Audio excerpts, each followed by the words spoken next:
Well, welcome everyone, both in person and on Zoom. Just so the folks on the Zoom have a sense, we have a few, 6 or so, 8 people in the room, and then y'all can see each other on Zoom. We are having a little bit of technical difficulty this morning. So what it seems to be is when somebody new enters the meeting, it turns the sound off on Zoom. So if you're in the room and the sound goes off for a second, I'm just going to restart the sound system. When in doubt, turn it off, turn it back on.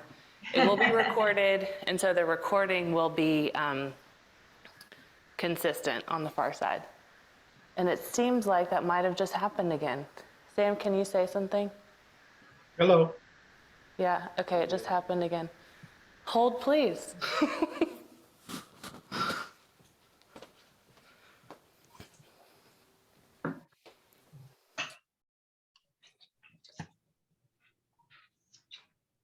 Every church meeting I've attended or presided over in the last 40 years is in person or on Zoom has started with a problem with the sound system.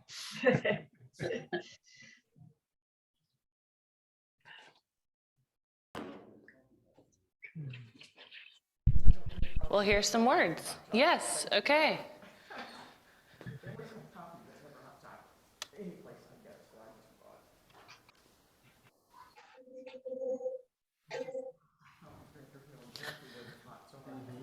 All right, so worst case scenario, if that happens again, that will be exactly what we do, folks in the room. Folks on the Zoom, I think y'all are just continuing on. Yeah. It's a little dark in here.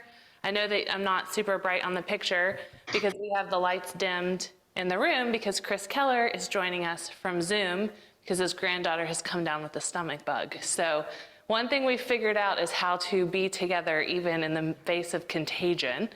And I would like to open us in prayer and then say a word of introduction to Chris. The Lord be with you. Also with you. Let us pray. Lord Jesus Christ, by your death you took away the sting of death. Grant to us, your servants, so to follow in faith where you have led the way, that we may at length fall asleep peacefully in you and wake up in your likeness. For your tender mercy's sake. Amen.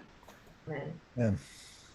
Well, I would like to just say a word of welcome to Chris. Thank you for being here with us.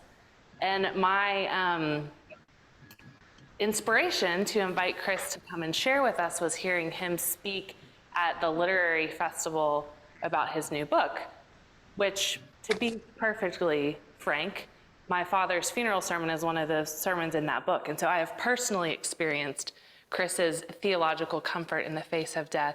But in hearing him speak about how you think about and talk about the resurrection, I thought this is going to be one of those times where I lean on the expertise of a more experienced and wise priest and bring Chris in to share his thoughts with us. So Chris, I'm sure I'm forgetting a word of introduction, but please introduce yourself as need be, and I will turn it over to you. Thank you, Elizabeth. I'm not sure I'm willing to accept the compliment of being a wiser priest than you. You're advanced beyond your years in that. It's great to be with y'all at St. Michael's. I had planned to be there in person. It's not just that my granddaughter has a stomach bug, is that she has it in our house and last night was in our bed. Oh, no. Her mother had it, and so we have 2 of them last night, and the problem manifested. So there's no telling when it may or if ever it'll manifest in me, but I didn't want to spread it to y'all, so that's why I'm at home. I feel fine for now. St. Michael's is important in my life for a lot of reasons, and one of them is that when I came to Little Rock to start St. Margaret's, even before it had a name, doing the groundwork for that, I was officed at St. Michael's on Durwood Road and went to church there on Sunday morning for more than a year in the lead up to St. Margaret's holding Sunday services. So it's, for a lot of reasons, it's always been special to me and known and loved. I think probably every vicar or rector you've ever had. And one memory that stands out from when I was attending St. Michael's on Sunday morning was the Sunday right after the Campbell twins had been born. And Peggy wasn't at church, but Dennis was. vested and at the door. And I said, Dennis, congratulations. And he had a stricken look on his face. And he said, Keller, whatever you do, don't let them outnumber you. Talking about children. So Julie and I stopped it too. So I think what you're doing with this Lenten program of planning for your own death. The polite word seems to be passing these days, but I think death is a perfectly good word, and I still use it. I think that that's a great thing to do in Lent, and for a parish to provide for its people. We did it at Trinity 2 or 3 years ago, and I went through all the exercises that I think you all are going through about thinking about things like planning your service, living wills, and things like that. And in preparation for this, I looked up to remind myself what readings I picked for my own funeral. And they are from the Old Testament readings from Jeremiah 17. I'm going to ask it to be read from the Jerusalem Bible, which is a Catholic Bible. And I can quote it. It was a blessing on the man who trusts in Yahweh, with Yahweh for his hope. He shall be like a tree planted by a stream of water. It sends its roots out to the stream. When the heat comes, it feels no alarm. Its foliage stays green and has no worries in the time of drought.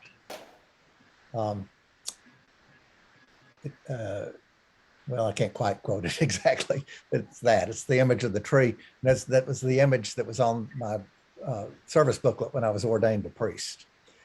And the epistle reading is 1 Corinthians 12, that love never ends.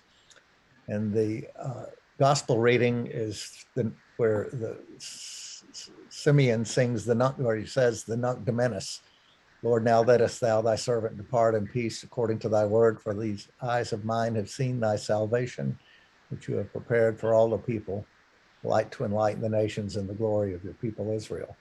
The reason I chose that was because 2 days before my father died, I had a dream. And the dream was I was at Camp Mitchell in the dining hall, which was named Keller Hall. And there was a Eucharist going on, and the priest presiding at that Eucharist was Sherman Smothers, my friend and mentor who was dead. He was the priest celebrating the Eucharist, and there were lots of people I know, many of them living, many of them dead, attending the Eucharist. And the hall was lined with mummies and sarcophagi. And I went up to Sherman and I said, Sherman, it's great to see you looking so well. He says, hi, Chris. I said, do you happen to know where my father is? And he said, well, he had to catch a flight. And the sermon was exactly, and the service was exactly as it is in the Book of Common Prayer, right, too, except that instead of the prayer of thanksgiving at the end, the congregation said the Nunc Dimittis. And I still can't think about that without tearing up. And so that's what we're going to read at my family.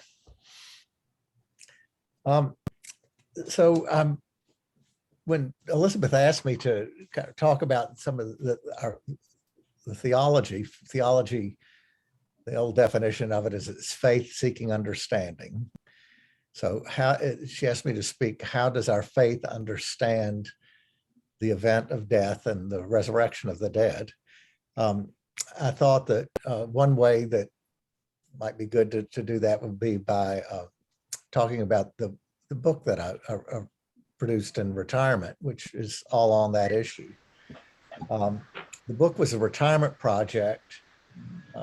George W. Bush, the ex-president in retirement, learned to paint. And I have two good friends that have learned to woodwork, but painting and woodwork would never work for me. And so I decided that I would, among a couple of other things, that I would work on producing a book. I, like probably 100% of clergy, if you've ever given two sermons that people like, somebody will say to you at some point, well, someday you ought to, I hope you'll publish a book of sermons. And So people would say that to me once in a while. And I thought, well, yeah, maybe I'll try to do that in retirement.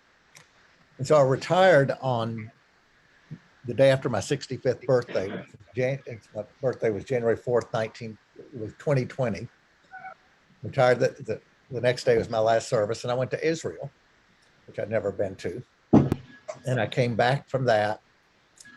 And in the London airport, it was the first time I ever saw somebody wearing a mask in an airport, just one person. And by then I'd heard of COVID, hadn't heard of COVID, I don't think, at the day I retired. And so COVID had struck the world. And so I was in quarantine. And it seemed like a good time to start on the book. And the problem that I had when I sat down to think about kind of gathering sermons for a book was that I realized that I wasn't sure at all that I could do a book of sermons that anybody would want to read. And my fear for that was because I don't read books of sermons. I appreciate good sermons a lot when I hear them in church, but that never motivates me to go out and get a book of sermons and read them. It's just not how I take sermons in. So if I'm not part of the market for a book of sermons, I wonder who on earth would be one. So I thought this is going to be a challenge. And actually I started out with a lot of sermons that maybe I thought were some of my better ones, and on various topics. And I was kind of gathering them into a collection. And I had no energy for that project. And so I stopped. And I thought for a few days, I thought, well, maybe sermons on a topic. And so I thought, well, maybe my doctorate was on religion and science, and I've got a lot of sermons about that. I could maybe do sermons on that topic. But I didn't find that kind of coalescing into anything that seemed like energetic. And I've had a few other ideas. But early on, the idea occurred to me, well, what about funeral sermons? And as the other ideas kind of eliminated themselves, that one stayed there. And really pretty quickly, I decided that that's what it was going to be, because number one, death is an event that is unmistakably important for the person who's died and for the people that love them. And number two, what our faith has to say about death is unmistakably important. And so I thought that might be a subject that people will be interested in enough to try. And so I decided it would be that. I think it's also true that sometimes people would say to me that they most appreciated my funeral sermons, and they would tell me why. And it's because my sermons tend to be pretty heady. Been to school a lot, and that shows a lot of times in my sermons. And I try not to make them only purely intellectual, but in a funeral sermon, I'm not even tempted to make it purely intellectual. I mean, if the heart is not also, and the personal is not also in a funeral homily, then people wonder what in the world you're talking about for that occasion. So funeral sermons tend to help me cut against a direction in which I tend to err, which is to be kind of all in on the intellectual aspects of the faith. So it was going to be funeral sermons.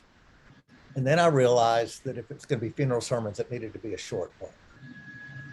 That it wasn't going to be a question of just finding all the good ones and putting them in between covers.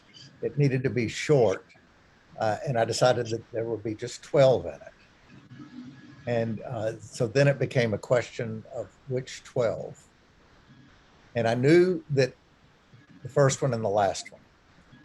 The last one was going to be a sermon I gave right after I got back from Israel for J.J. Schreiber, whom I had baptized when he was not just a T90 infant, but maybe a toddler, when St. Margaret's was new. And I baptized him then, and he had died right after I got back from Israel at the age of 28. And that sermon which actually was that service at St. Margaret's was the last public service before the state of Arkansas shut down. It was actually the day after the first public case of COVID in Arkansas was revealed. It was a packed house at St. Margaret's. And but we were trying to practice social distancing. But in that service, JJ's baptism was the theme, what it was and what it meant now that he had died. And I wanted that service to be the last one because I wanted the book to point towards baptism and what I'd had to say about it in that service. And I knew that the first sermon was going to be what happened to have been the first sermon I gave, a funeral sermon I gave at Trinity Cathedral as interim dean, which is, I'm going to read that one to you here when I stop talking in a short while. And we can talk about why I wanted that to be first after I've read the sermon. So then it was a question, well, okay, well, what are the other 10 going to be? So it turned, and I had some ideas, but what happened was that I wanted the book to be more than the sum of its parts. I wanted it to say something, and I wanted the pieces in it to talk to each other. And I realized that the process was a little bit like what I've seen sometimes with a stonemason. If you've seen a stonemason lay out a stone walk, they know where it's going to, the walk starts, and they know where it's got to end, but then they've got a pile of stones and the pieces have to fit. And so they've got a stone and they start looking at that pile and say, well, what fit with what I just said?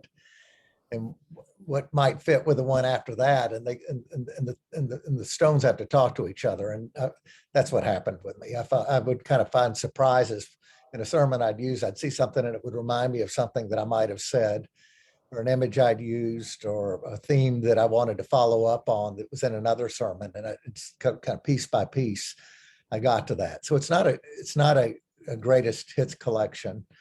It's not even of the people that I knew the best or loved the best. And there were at least 2 in there that, actually there's more than 2 that I'd never seen before or met before. But I had gotten to know them to a degree through my encounters with their loved ones, whom I did know. And those sermons just seemed to fit with something else that I had said or was going to say. So that's how I got there. So I collected those sermons and I rewrote them all several times because it's one thing to hold a congregation in a service when you're looking at them, and it's another thing to hold strangers who are reading a book, and extra words just don't work. So and the wrong word doesn't work. So I had time now to think about what's the right word and what words are extraneous, and what's my most careful thought about whatever it is I'm talking about. Sometimes I'd said something that I realized in retrospect was maybe only half or 3/4 true. And so I tried to hone that down to something that I thought was completely true or that I fully believed. And I put those in the book. So then I had a manuscript, and the first people to read this manuscript were the family members of those people whose homilies were in the book. And in fact, the very first person to read the manuscript was Elizabeth's mother, Sarah Henry. And I was not going to include a sermon in the book unless the people that loved and cared about that person felt that it was a good thing for that homily to be in there. Not just that they were okay with it, but that they felt positively that it was a good thing, and that it wouldn't hurt, it would help them in their grief, which still continued. And so I asked Sarah if she would read it, and she had kept it for about a week and came back and said, yes, I'd like for Charles's sermon to be in this book. And so I sent the book around the country to spouses and children, and sometimes a brother or sister. And I waited, and as it turned out, all 12 of the homilies that I'd selected, the family members gave the book their blessing. And so then I took it to publishers. I took it to 3. One doesn't do religion, and one does religion but not sermons, and one does religion and sermons but not mine, as it turned out. And but the publisher that doesn't do religion was the University of Arkansas Press, and David Scott Cunningham, the editor of that, kind of circled back to me and asked me if I would send him the manuscript, and I did. And I don't know how carefully he looked at it, but he did get back to me. He said, look, this book, you should publish this book, and I think you should publish it yourself. And I said, well, that's kind of surrender, isn't it? And I mean, I had 100 publishers I was going to send it to until I found one. And he said, no, he says, it used to be, but it's not now. The world of publishing, like the world of music, has changed. And you can get your book designed and distributed by professionals, and it'll be distributed the same way it would be of any other publishers, through Ingram Publishing. And he says, I've got an editor at the University of Arkansas Press, Molly Rector, and you can contract with her independently, and she would do for you the same thing as if you were publishing through us. And you can get the book designed and professionally edited, and that's what I think you ought to do, and that's what I did. And so I created an LLC called Harrison Street Books. I'm sitting at my desk in my study, and I'm looking at Harrison Street through the snowy trees right now. That's why I called it Harrison Street Books. Now, my mailing address is Country Club Boulevard, which I live on a corner, and Country Club Boulevard cuts across the front, but I didn't like the sound of Country Club Boulevard Books as much as I liked Harrison Street Books. So that's why it's Harrison Street Books, and it's got just one book that it's published, and now I'm working on a second one, probably come out in about 3 years, and it'll publish that one too. And so that was my book. I think that's all I want to say about the process. This is the cover of it. It's Getting On Toward Home and Other Sermons by the River. The painting on it is by my sister, Catherine Keller, who is a very accomplished and wonderful artist. And I actually happened to own this painting, and I was looking at it, and I was thinking about getting on toward home. This is a scene, and Other Sermons by the River. The river here is actually a bayou. It's called the Bayou Robert. My sister, who paints, lives on the Bayou Robert, and her home is on my family's farm in Louisiana, which is kind of a home place for all of us. And I thought, gosh, I wonder if that would be a book cover. And so I asked, excuse me, Catherine, I call her Patty, if I could use her painting on the cover, and she said she'd be delighted. So that's on there too. Excuse me. Get a sip of something.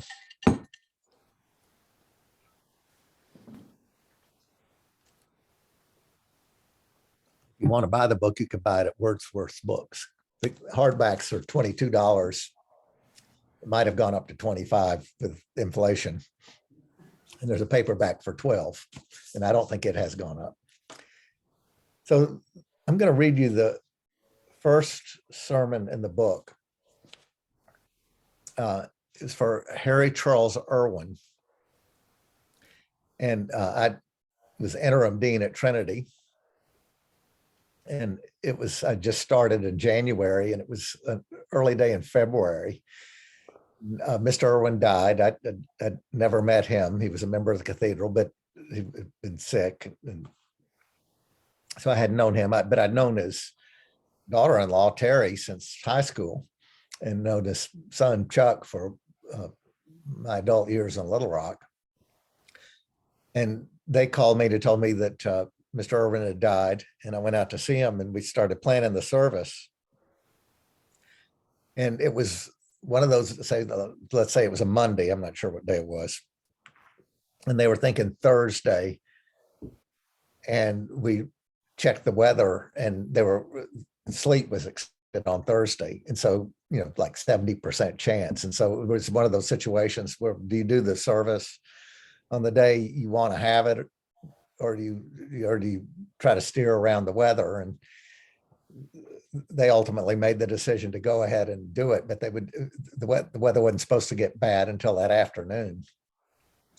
And so it was dicey. And actually it started sleeting while we were after the service and at the cemetery in Benton. But we got through without it being too bad. That I drove from there to El Dorado. I had a meeting in El Dorado, and that night in El Dorado, we got 3 inches of sleet. So that was the background, the weather-wise, to this service. And this will take me, I think, 12 minutes probably to read. So make yourself comfortable. Hope you won't be so comfortable you go to sleep. But if that does happen, it wouldn't be the first time it ever happened. And here we go. The Arkansas novelist Donald Harrington, a Little Rock native, whiled away his childhood summers in a tiny Ozark mountain hamlet called Drake's Creek. From summer memories, Harrington created his village of Staymore, settled in a clearing at the confluence of Banty Creek and Swains Creek, in a narrow winding valley that snaked along through 5 mountains, each 1,000 feet higher than the valley. The town was named, people said, from the local way of taking leave. In Staymore, if you had been my guest for supper and got up to walk home and go to bed, toast, I would motion you to sit back down. Don't be rushing off, stay more. Well, putting on your hat and gathering your things, you would reluctantly decline. You sure would like to stay, you would say, but had better be getting on down home. That was our state in days gone by. Harry Charles Irwin grew up in those days, downstate, in the small pine woodlands community of Bearden, a Ouachita County mill town. He was still young when his family moved up to Little Rock, where he would go to mighty Little Rock High School and graduate as World War II was ending. Then, still working his way north, he moved to Fayetteville and graduated summa cum laude from the University of Arkansas. That requires both a good brain and a triple dose of hard work. Through an illustrious career with Russell Brown and Company, Harry helped Arkansas businesses stay on the accounting straight and narrow, in that way contributing to his native state's prosperity and growth. Tyson Foods, Allied Telephone, Altel, Producers Rice Mill, and the First National Bank of Stuttgart all depended on him. He was a difference maker for the good for Arkansas. For 63 years, Harry and Pat were married. To her, he was a faithful husband. To their children, Dee, Chuck, and Robert, he was a wise and loving father. As a grandfather, he was broad-minded and beneficent. Come summer, Harry and Pat would round up their brood and take them far and wide to see the world. Back in Staymore, Arkansas, lives a little girl named Latha Bourne. Finds out one day that the wider world is not much like her boxed-in, girl-sized Ozark Mountain Valley. Miss Blankenship, her teacher, passes out new geography books to students in the village's one-room school, opening for Latha a window on unimagined scenes of grandeur. Wide-eyed, she flips through pictures of cityscapes and landscapes. Baltimore, St. Louis, the Grand Canyon, Kansas wheat fields, and Egyptian pyramids. That day when the bell rings and school lets out, Latha stays back at her desk, book open, still enthralled, perplexing her friend Dorinda Witter, who is put off by this fascination with far-flung places, missing what the scenery means to Latha. Readers misinterpret too until Latha sets us straight. Seeing the world in pictures, she has realized that without knowing it, here she had been spending all her born days living in the wonderfulest place on earth. I think Harry C. Irwin might have agreed with Latha Bourne that this is a wonderful place to be from. to spread your wings and see the world from, to come home to marry your sweetheart and raise your family in, to draw up a chair with friends for poker in, to take grandchildren crappie fishing in, deep in Grand Prairie cypress bottoms. And there we have it. A brilliant transcript, distinguished career, close-knit family, loyal friends, and a beautiful place on planet Earth to love and call home. Add it all up, and what do we get? A wonderful life. What makes something wonderful? I took that question to Thomas Aquinas in his Summa Theologiae. One section has been translated as human life is a journey to God. According to Aquinas, people are in most respects the same as other creatures. What sets us apart is our power to think. Along with our fellow organisms, we are attracted to some things and repulsed by others. Apple trees are drawn to goodness, so to speak, in the soil and sun or rain. The bayou meadow bullfrog is drawn to the goodness of a well-placed lily pad and the answering sound of an amphibian lady. Our instincts are similar. What's different is our capacity to move from an experience of goodness in things, sun, soil, rain, and lily pads, to an idea of goodness as something attractive in its own right. People by nature can grasp the meaning of goodness and so be attracted to goodness as such, explains Timothy McDermott, an Aquinas scholar. Whatever is of value and can satisfy desire is good, Aquinas writes. I'm going to say that again. Whatever is of value and can satisfy desire is good, Aquinas writes, before listing 3 different ways that good can satisfy. That which satisfies is a stage on the way to something else we call useful. That which satisfies of itself we call worthy. And the satisfaction found in it we call delight. Delight then is satisfied desire, which gets us, I think, to wonderful. Arkansas men like Harry Irwin, who hunt the woods and fish the bottoms, know deep down the meaning of delight. Harry, who so well understood the number side of doing business, often enjoyed a satisfying sense of being useful.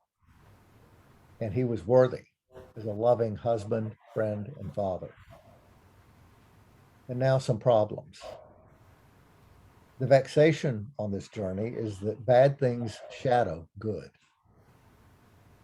The sorrow on this journey is that good things come and go. Aquinas knew that life is only episodically delightful. We can be partially happy in this life, he warned, but not completely and truly. For there are many ills that cannot be avoided in this life. Ignorance of mind, unbalanced attachments, all sorts of bodily pains. And we also naturally desire the good things we have to last, whereas in this life they pass away. Indeed, life itself passes away. But by nature we desire it and wish it to last and shrink from death. The purely wonderful life lies over the horizon. Now, another question. Over that horizon, what awaits? Our faith can tell us this much. It won't feel for anyone as much like getting a diploma summa cum laude, due reward for work exceptionally well done, as like waking up at home in Bearden, Arkansas, 5 years old on Christmas morning. Eyes pop open knowing, yes, today's the day. This is gift and pure delight. Faith knows the giver is God through Christ, and it remembers that for him the giving wasn't easy. And this resonates. As givers ourselves, we find that love is sometimes painful, and appreciate that we and God have that experience in common. When we see God face to face, we won't meet him as a stranger. Isaiah foretells a mountain feast for all the peoples of rich food filled with marrow, of well-aged wines strained clear. If Isaiah had hailed from Bearden, Arkansas, he might have seen this as a lowland crappie season fish fry with beer on ice. Either way, one takes the point that goodness as we know it here and now draws us on toward higher goodness there and then, like delicious smells wafting from the kitchen. St. Paul suggests a comparison of tents and houses. For we know that if the earthly tent we live in is destroyed, we have a house not made with hands, eternal in the heavens. He's talking about souls and bodies.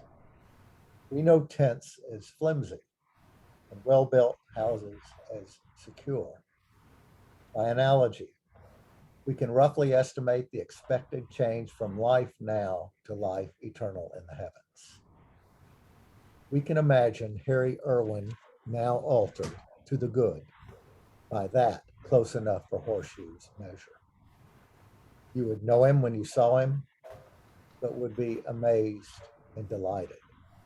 And at your meeting, when it comes, his amazed delight on seeing you will mirror yours. Aquinas is so right. We shrink from death. Our nature is to hate and fear it. When those we love draw near to death, our every fiber strains to keep them with us. We want them to stay more. Today we grieve the loss of this accomplished human being. But in grief, we made it out to church this icy winter morning, also to reckon with the fact that there was always more to him than nature by its own devices could account for. And to embrace the gospel truth that from Bearden, Arkansas, on January 24th, 1928, to Little Rock on February 6th, 5 days ago, Harry Charles Irwin was on a journey to God. And for him, the time had come for getting on toward home. Okay, so was it about, what is it that might be in there, or anything else about life or death, and or what our faith would tell us about it that you would like to talk about?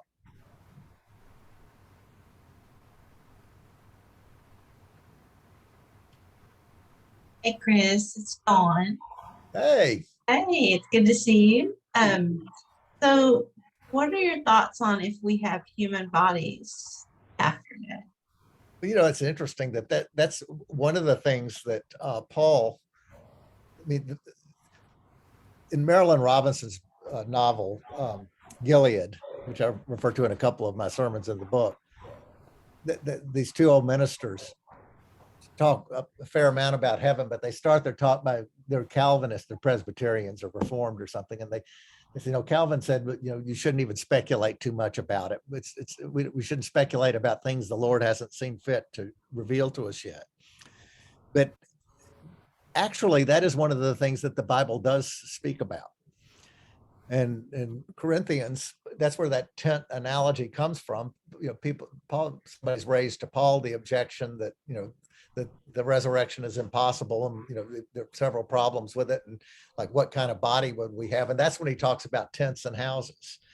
And he says, you know, there's an earthly body and there's a resurrection body, and the comparing the one to the other says the earthly body is like a tent, and the resurrection body is like a house.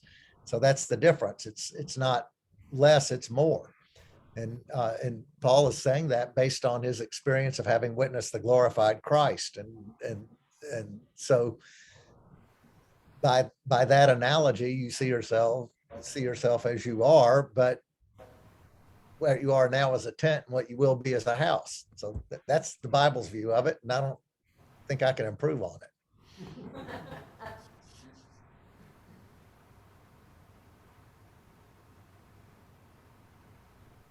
How can you reconcile that with the burial of a whole body versus cremation? Well, I don't see that. I know that for apparently, I mean, I've not studied this, so I'm going on hearsay, but apparently, various parts of the Christian tradition have objected to cremation over time by saying that you're gonna need this body for God to raise it from the dead. Well, that to me is a weak argument. For one thing, people are eaten by sharks and lots of other stuff, and their bodies are distributed all over the ocean. And so, I mean, are those people going to be out of luck because the pieces aren't all in one place?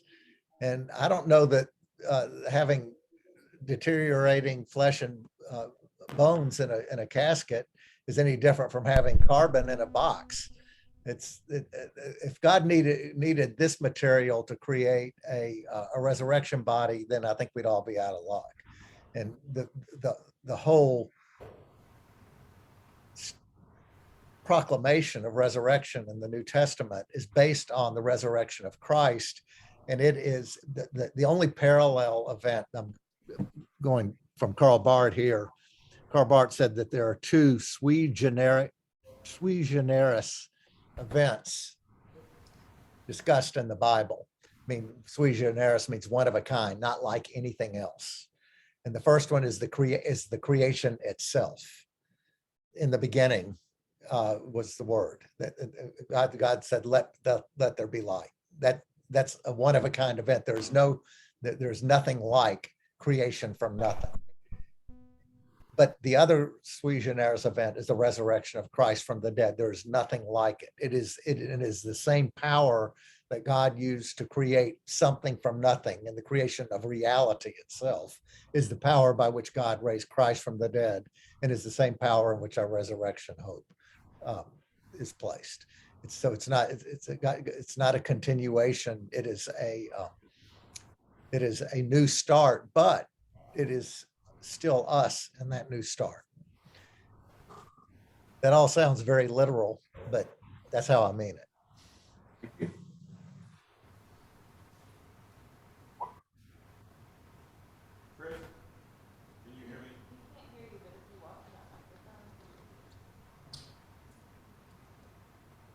Somebody was talking to me there. I didn't hear it. I thought I heard a voice. But I don't know that it's on. If you want to walk to the pulpit, I know he'll be able to hear you. Yeah, that one's not on, but if you go to the pulpit, he can hear you.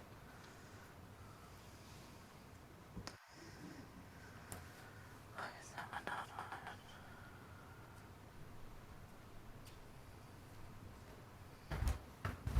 Chris, are you able to hear now? I can hear. I can't see you, but I can hear you. Yeah, this is Herb Hahn. Oh, Good hey, to Herb. see you again. I had the occasion to have a woman I worked with very close who was struggling terribly with her mother, who was in the ICU, and she was dying, and she was really suffering terribly. And my friend was struggling with that and didn't like to see it. And I took the liberty of asking her, well, have you told her it's okay to go, that, to actually let her go? And she hadn't. And she actually did that, and her mother then died, and she was very much more comfortable. I think obviously both of them. Could you speak to that as far as your advice as a clergyman, as a pastor, to what do you tell people under those circumstances? Or that I've ever told anybody anything that was better than what you just told me.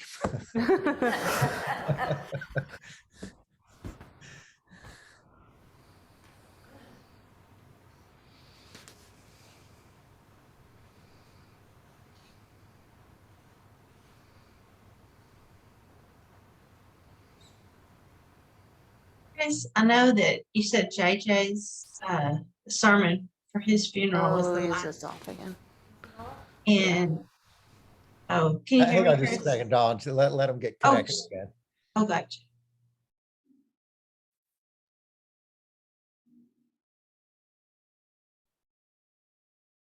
Elizabeth, tell us when you're back. Are you back, Elizabeth? Yes, you cut out, so we didn't hear what you Okay, said. well, so we're waiting. So and ask the question, Dawn. Oh, Dawn, you're muted, I think. There we go. Okay, I'm good now.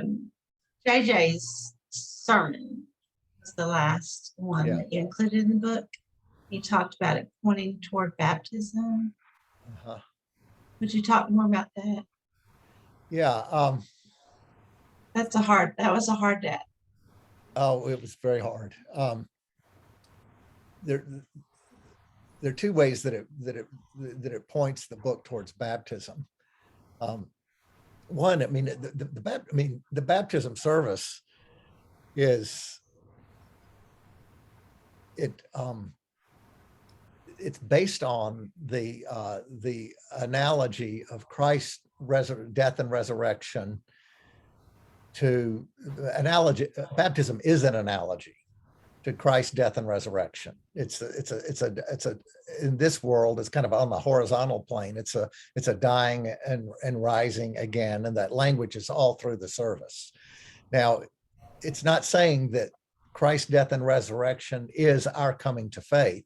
It's saying our coming to faith is an analogy to Christ's death and resurrection, if you understand the distinction I'm making.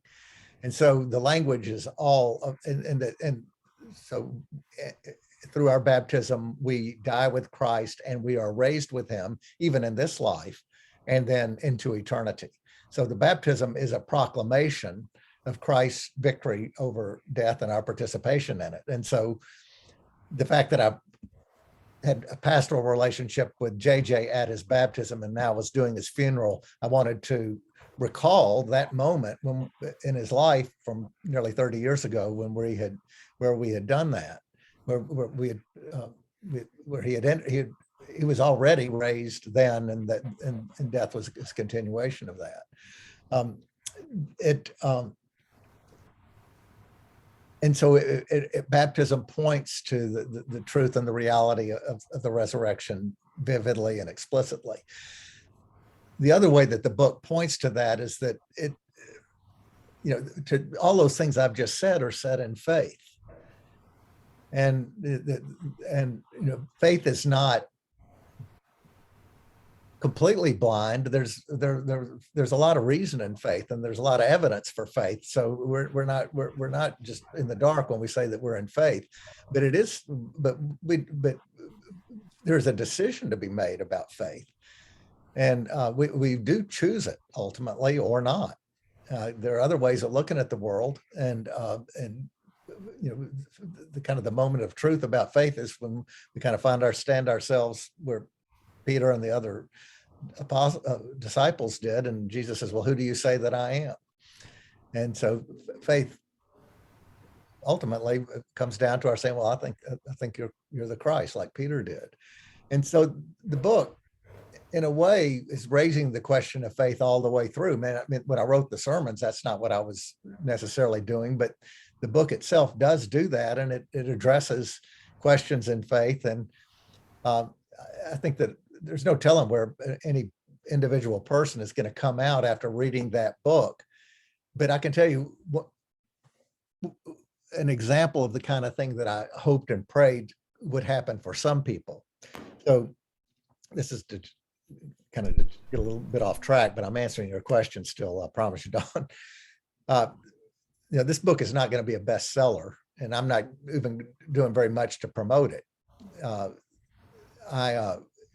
If you want to sell a lot of books, you have to do a lot to promote it, and that's not what I'm doing in retirement.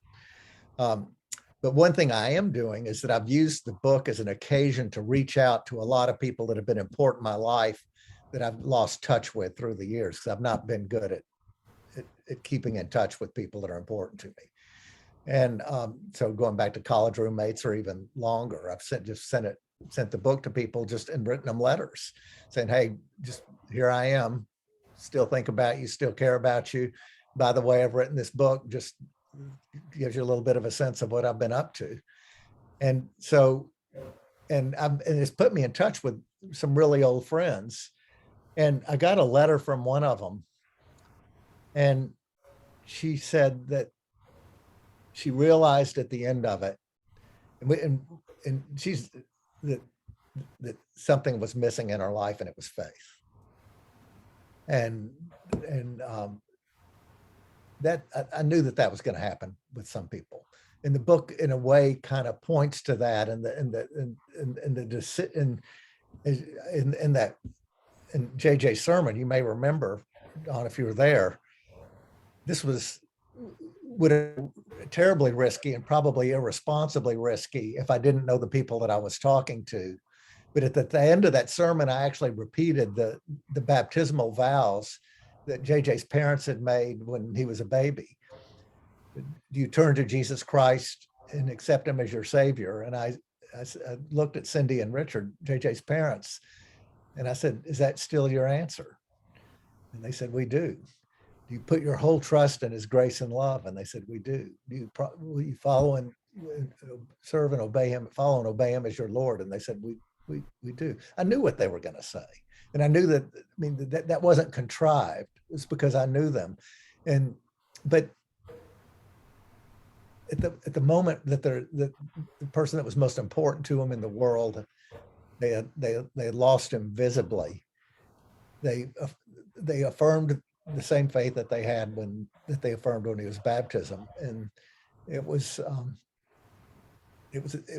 probably the most powerful thing what they said and the way they said it that's ever happened in a funeral service that I've been a part of. And I wanted that to be, that's the last page of the book.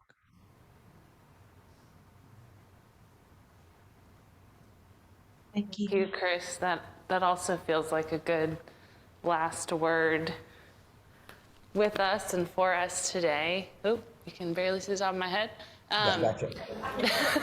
Thank you so much, Chris. It has been a delight, and I hope now you all understand why isn't technology great? I'll just sit do my cheerleader squat.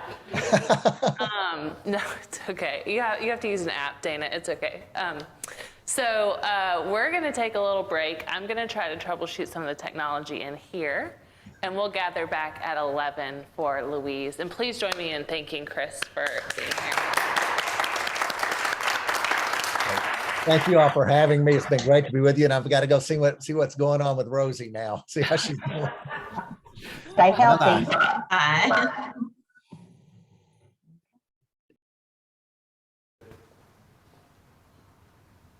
There's coffee if anybody wants it.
good. Okay.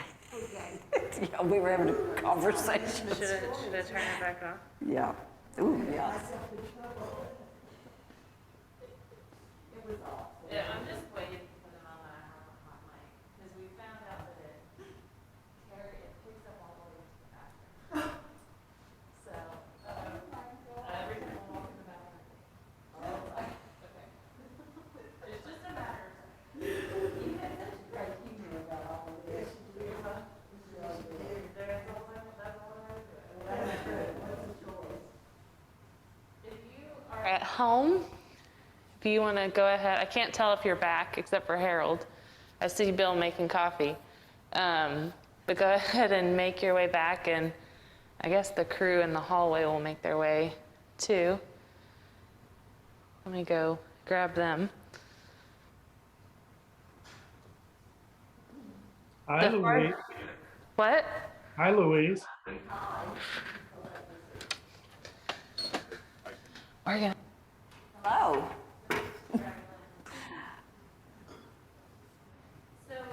Far Side folks, I believe, based on my troubleshooting, that it's a one-way problem, and I don't think that the sound will cut out for y'all.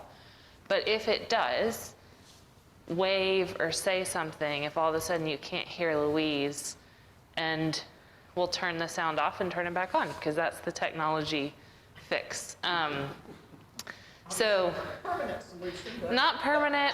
You know, the weird thing is the sound has been screwy last week and this week, but it's been fine on Sundays. So I don't know if maybe our sound system has a vendetta against death or something. We'll see. But I wanted to introduce Louise Logue to those of you who don't know her. She's a member of this community and I think has been involved in nearly every version of this class that we've done. Well, before I got here, I don't know Okay. what happened then. Well, a financial planner, is that right? Advisor. Mhm. And, you know, has lots to share. She has props here. That little box is the camera, so we'll make sure that when you get to your prop section that we all can see you. That's a weird noise. Got too close to you, maybe. Yeah, maybe that was it. But yeah, take it away, Louise. Taking my mask off at church, yikes. Well, I was really excited when Elizabeth announced that we were having this Lenten workshop. Even when it was, at first we were calling it Death and Dying, I was thinking, oh, who's going to show up for this? But I like this Toward a Holy Death. I'm really passionate about this subject, to prepare for one's holy death, but I do agree that it's a process. But you being here is a gift to your family and your loved ones, and really it will mean more and be appreciated more than you know. But it can help ease the workload for them as they also process their grief in your absence. It takes a bit of courage and a dose of reality to get started on it, though, in my case anyway. When I was updating my notes this last week or so, especially yesterday, I was looking through my folder and going, oh me, it's been a couple of years here, and I had to do a lot of shredding and replacing some documents. So, you know, reviewing from time to time is worth it.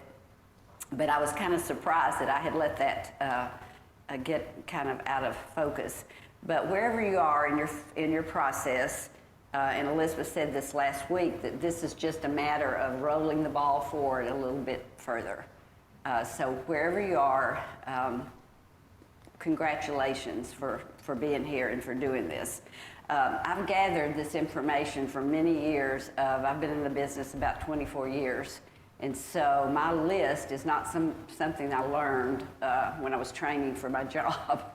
I put this material together after years of helping people process death, their IRA distributions, the beneficiaries, all of those things.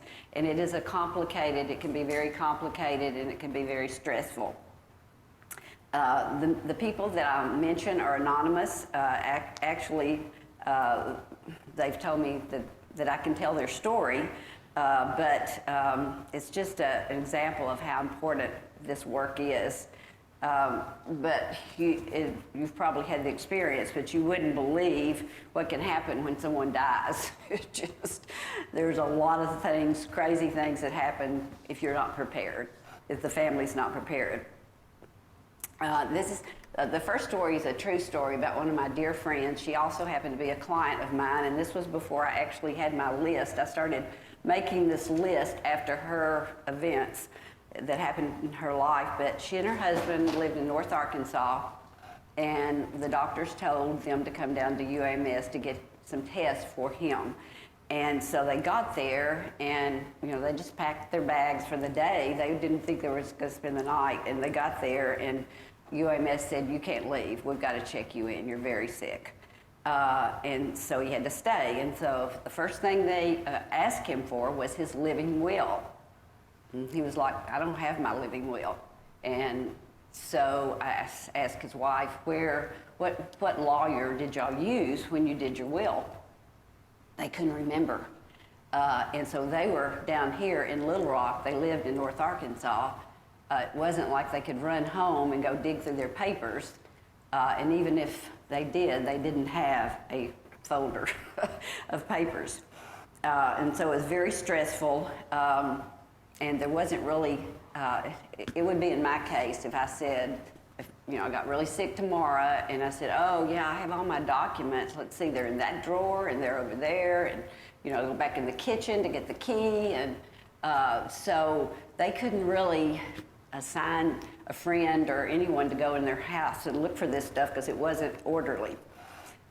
So they made him make his living will right there on the spot. He had to do another living will. So I have a list. Elizabeth printed a list of some of the documents about getting your affairs in order. So I'm going to go through this. I will add to each category, but don't worry about taking notes because it's all written there and you can check it out later. I have a binder. It's behind the clear tab in your binder. It says getting your affairs in order, important financial documents, if you want to follow along. So the documents, I recommend starting it, if you're just now starting, a comprehensive folder of documents that your family members can access quickly in case of an emergency, so there aren't left scrambling around to find and organize a hodgepodge of bank accounts, insurance policies, and brokerage accounts. My friends did not have such a folder, and they didn't have quick access to their documents. He had to write the living will there in the hospital, and one after he had was sick and stuck in the hospital. So that was stressful. And then later his wife had to go home and look for things, just crazy things like the mailbox key. They couldn't find the key to the post office box. So you can start collecting your documents now as soon as possible. Some statements will come in monthly, some will come in annually, some quarterly. The ones that come in annually are usually the life insurance documents, so be sure you have a copy of everything like that comes through your mail. And if you have current files, which we all do, I'm sure, you can make them more efficient and effective by going through them, making sure the documents are up to date and accurate. Even bank accounts, the banks change names after every few years. So, if you're looking for if they're looking for your bank account and it used to be Worthen Bank and now it's Bank of America, that's an old document that didn't get updated. And so in the back are some labels too, and I noticed that Elizabeth put a page of little labels. So you can label your folders. But when Elizabeth told us, when we first started, she told us about her goal of writing a letter for her family. And that's something new. I hadn't had that on my list. And so I thought that was really a nice addition to the list. And, that would be something else to have in that important documents, just in case it was somewhere your family couldn't locate it. Be sure and throw out any documents that are no longer valid. This is just as important as keeping the current ones, but the old documents can add confusion when someone's trying to figure out your stuff. It would just only add confusion to have the old ones. So make sure they're all current and accurate. And then this is what I got into this weekend, or last week, is updating my files. And that takes some work to go back in and look through them. So it's something important to do all the time. And it isn't enough to have all the papers and documents in a safe place. You just have to make your family aware of it. So if you have a great filing system, but your family doesn't know how to get into it, it doesn't help. So just make sure they know where these documents are kept. Now, some of the suggestions say you can store them in a safe deposit box or with your attorney or a fireproof safe, on and on. But there's also some simple ways. So this is one way that you can do it. It can be sitting in your kitchen and say recipes, but inside this folder are all my documents and all my, the labels and all the different updated documents. So there it is, sitting in the kitchen, and hopefully someone wouldn't. I'm gonna Vanna White it. Oh, sorry, okay, yes. I'm gonna, it says recipes.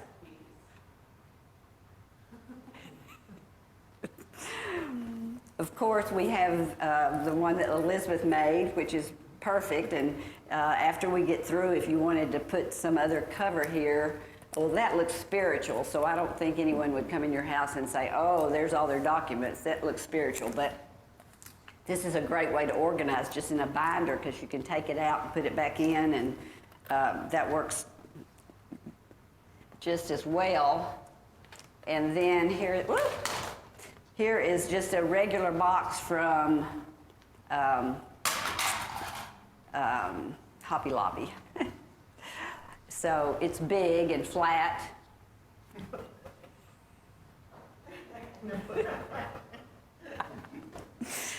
And then this is something I found on the internet. This is a safe bag, fireproof and waterproof. It opens up. Be really strong to get it open, and unzips, and you can put your things in here, your file or your folders. Oh. That was not very expensive on the internet.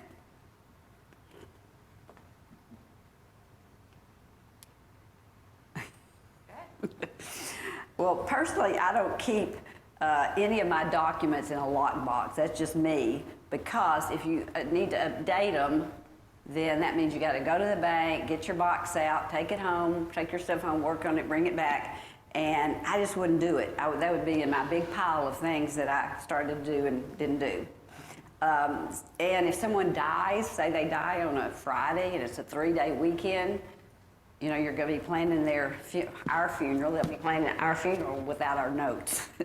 So, because you can't get in the bank on the weekend, not to the lock boxes anyway. And wherever it is, just be sure a trusted person knows where they are. That's the most important thing. Because searching for these things when someone dies is just very stressful. The next little section is proof of ownership. And we probably all have these documents, maybe in a file, maybe scattered. But it's important to just go through the list and make sure. Like housing, land ownership, even cemetery plots, vehicles, stock certificates, savings bonds. If you have any partnership or corporate operating agreements, those are important. I know in my business, I have a one-page document. If something happens to me, it's a document that I've made with my a co-worker that she would handle my accounts if that happened. And so it's an important piece of paper that should be in my folder. Any brokerage and escrow and mortgage accounts you have. If you don't tell your family that you own these things, there's a chance they never will find out. In such events, families must perform their own detective work, watching the mail for real estate bills, combing bank accounts for interest payments, help avoid this scenario for your family. I had a client that she had two, mom and dad living in Texas, and she had started being suspicious that they were not thinking right, but it ended up that they were diagnosed with Alzheimer's disease. They lived in another state, and anytime she had tried to talk to them, they didn't want to have anything to do with it. So at this point, they were no help because they didn't know anything about anything. So I helped her, and it took us over 2 years to find all of their accounts. They had not filed a tax return in 2 years. They didn't have any list of their documents. But one thing that they had done years and years ago, they had a will, a really old will that said if we're incapacitated, our girls will get the money, or it's theirs. But it has to be medically diagnosed. So she got the medical diagnosis, and then it took a long time. But it ended up that her parents had a $2 million estate, and she had no earthly idea from looking at their documents. So it was worth it to keep on looking in that case. That's a lot of money that she wouldn't have known she had. But, when you call, there has to be, if you've got bank accounts all over the place and you're calling and saying, oh, I'm the daughter, they're not going to give you any information, if you don't have some kind of document to let you into that information. The bank accounts is another section. List all your bank accounts, or if you have a credit union account, and the online login information. That's gotten more important through the past years. So this is really important in notifying the bank. Of course, you have to have the death certificate, or your family would need your death certificate, but you notify the bank, and if you have the numbers and the location of the bank, it makes a lot of difference. In bank accounts, you can add a POD, which is payable on death. And with a bank account that's not inside a will, or not a will, but a trust, if it's not inside a trust, I would recommend just having it as payable on death to your spouse or your family member. If you have a joint account, that's not so necessary. But if you had a single account, like if I have an account, I'm a single person, and I pass away, if a POD, then it's payable on death to my heirs. And if no more money comes in or out of account, a bank account can become a dormant account and then become the property of the state. In the case of the two people that had Alzheimer's, if there were accounts they never found, then they just went to the state after a certain number of years. If you have any stock certificates that you hold at your home and they're not in an account anywhere, be sure you list those. I had a client that was looking for a family document, a family stock document. I can't even remember the name of the company, but he found it in the bottom of a box of Goodwill stuff. And the certificate just looked very innocent, but it was worth around $100,000 at the time. So a piece of paper. And then sometimes people will have stocks that are held by a transfer agent, and that's like Computer Share or the AST, the American Trust and I think it's called Stock Transfer and Trust. And if someone's getting dividends in the mail, sometimes the dividends just show up and you don't have a statement. Where are your dividends coming from? So it would be good to just say, hey, these are with this certain company, it's Dillard stock or Walmart stock, whatever, and just an example of some kind of way to contact that agent, because those things aren't going to just show up in the mail very, very easily. If you have a safe deposit box, that should be listed. If you do have the safe deposit box, you can go in and register a spouse or family member as someone that could come in, because otherwise you have to have a court order. and the key. The key to the safe deposit box. They usually give you 2, but that's really important that someone know where that key is, because I think it's kind of expensive to have a key made. Then we have brokerage accounts. Some of you have brokerage accounts. Pensions, annuities, IRAs, Roths, 401ks, 403bs.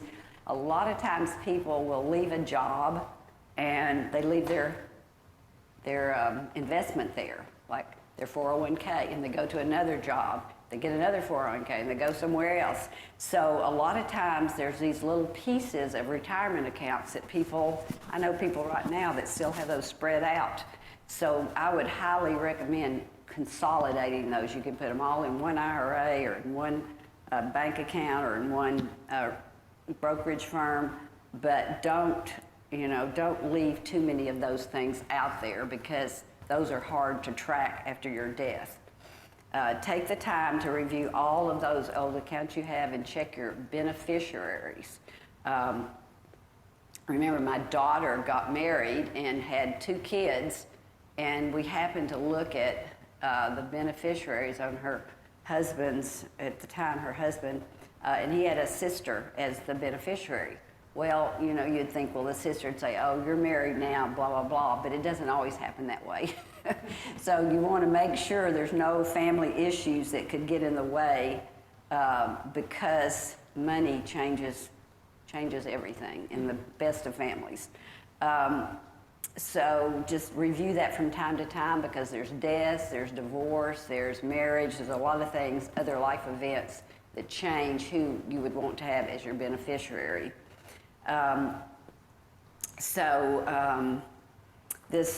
clients that came to UAMS, he had 2 grown daughters, and he had made the mistake of showing his daughters his assets and said, these are going to be yours when I die. Well, he wasn't particularly thinking he was going to die in his 60s, and so his wife and he had a new mortgage. And when he got in the hospital and realized how sick he was, he called me in and said, we've got to get my wife on the beneficiary. So I said, fine, and he filled out all the paperwork. He was still of a sound mind, and so he divided it up between his wife and his 2 daughters. And one of the reasons they had their own kids, this was their second marriage, and they thought they would live a long life and their mortgage would be paid off and then their money goes to their kids. So I understood how it got that way, but it would have been it would have been a burden for her. So we changed it. But the unexpected fallout from his grown daughters was unbelievable. For months, they called me, they called the CPA, they called the attorney, they called the widow.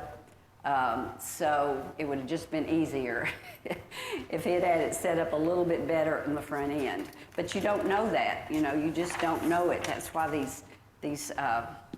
this preparation is so important, because some of these things aren't on purpose, that people just don't know about it. They don't think about it. An IRA,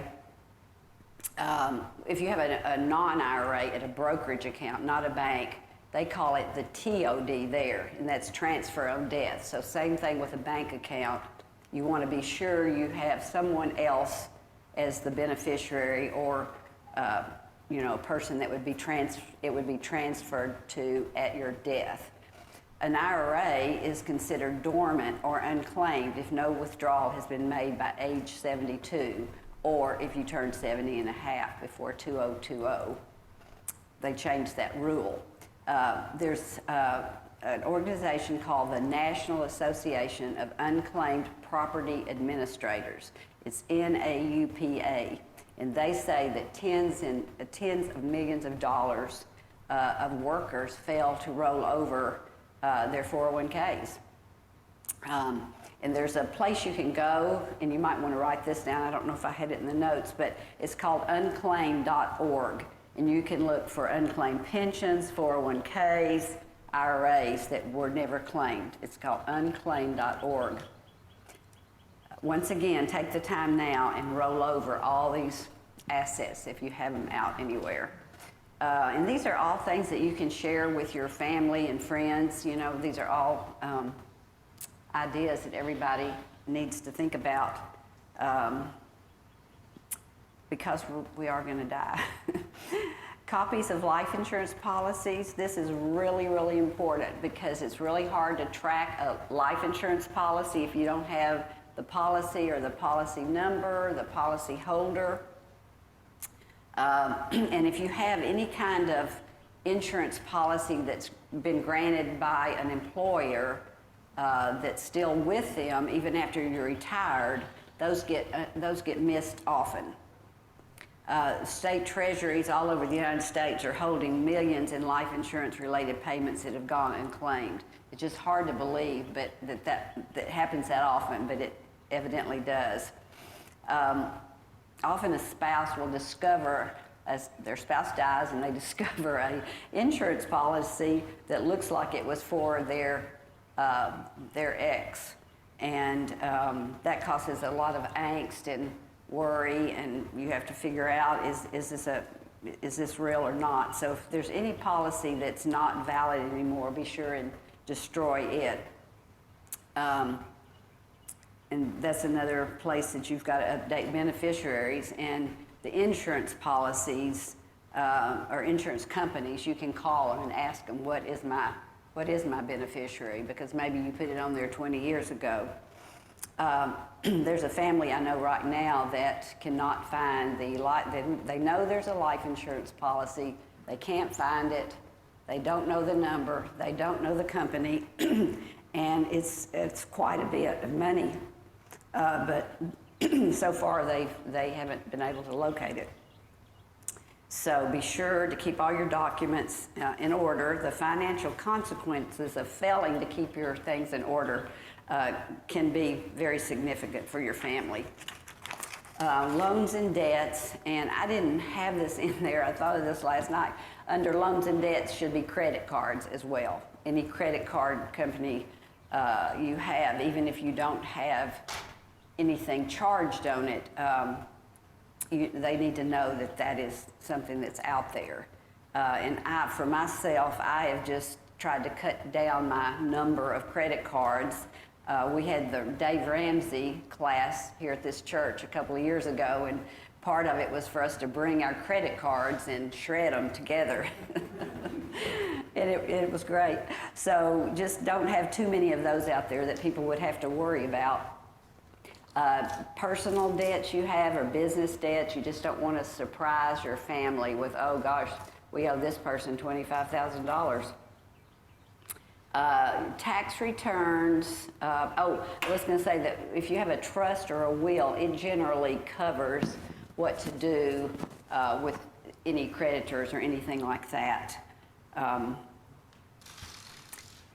So the tax returns, update these every new tax year, and the reason that that's an important thing, for one thing, is if someone can't find all of the documents they need or the accounts, you can look over a tax return and see where the money's coming from.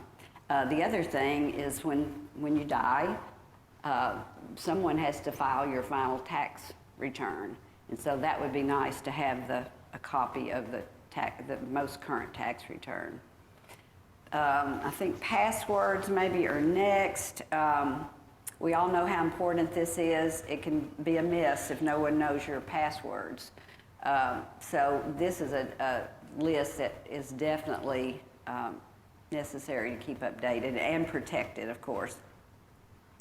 So the client, this original story I was telling you about my friends, they had two different phone bills with the same company, but two separate bills. And I guess they didn't catch it until after he had died, or maybe when he was really sick, and she went to the phone company and they couldn't help her because they weren't authorized on each other's account, and they were separate accounts. So she couldn't get in because she didn't have the password, the security code for the phone. And it turned out that his 10-year-old granddaughter knew his password. So in my case, I had to change mine because my youngest granddaughter gets in my phone all the time and sends stuff out to people. So, but this was a responsible 10-year-old, and so she knew the password, and she was the savior of that portion of everything. So just a few last reminders. It isn't enough to have your papers and instructions. You got to have them in a spot, and somebody has to know where that is, in the kitchen, in the recipe file. And you know, this is a hard one, I think. I help people sometimes go through their things, their statements and things. They'll bring a big paper sack into the office and say, tell me what I need to keep. And so there are a lot of things that you can shred that you don't need anymore. And I think that is very helpful for your family if they're going through a bunch of papers. That's harder than if you just have the last current statement. Post office box, I mentioned that already.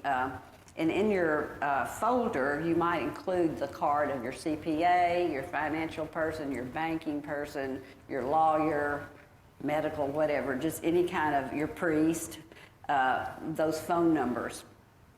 And another part of this that's in the booklet that Elizabeth made for us, write out your funeral plans and desires like Chris Keller was talking about.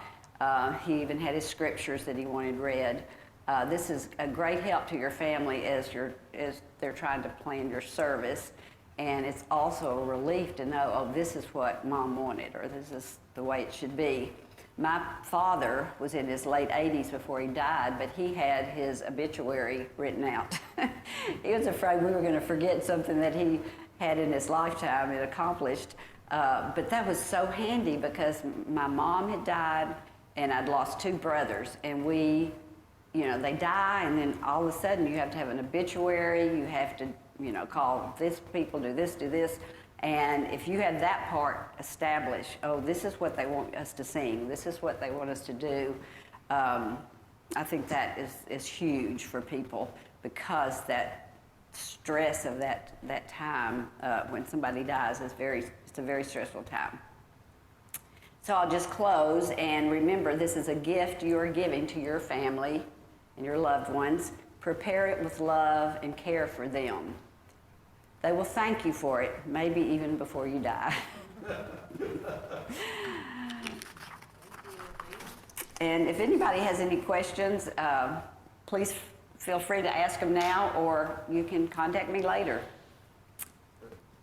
I have to think it probably would not be a good idea to show all your assets to your family.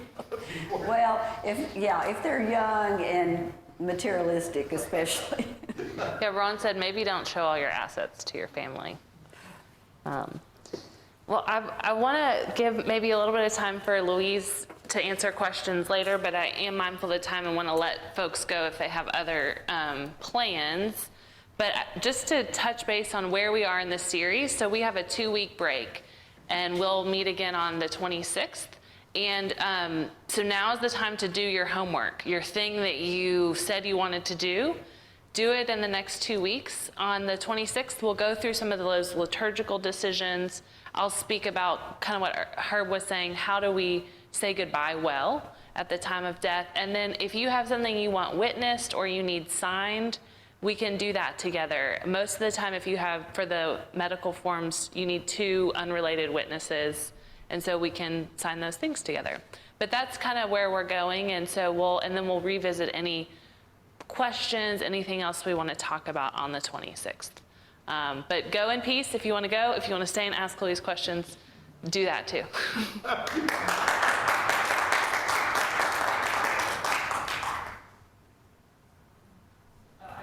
do have to say, as people are leaving, our family has exactly the situation that Louise was talking about. When my grandfather died, we found a copy of the will in a blanket chest in his bedroom, and it said, the family Bible and my grandmother's wedding ring is in the safe deposit box at Simmons Bank at Park Plaza Mall. And we're like, there is no bank at Park Plaza Mall. There's no safe deposit boxes. So we're on the phone with the Treasury Department trying to figure out what happens to unclaimed safe deposit boxes when a bank closes or moves. Turns out that was just an old copy of the will that never got shredded. And there was another copy of the will that said, actually, the family Bible is in your aunt's attic. Go and look for it. So it was just a funny story for us. And we're like, we don't even know what to look for now. Like, who empties out the safe deposit box when a bank moves? So, yeah, it's definitely helpful to shred those old things. Yeah, please do. Please do. Hard to come after Chris Keller, but anyway, I don't speak often in public.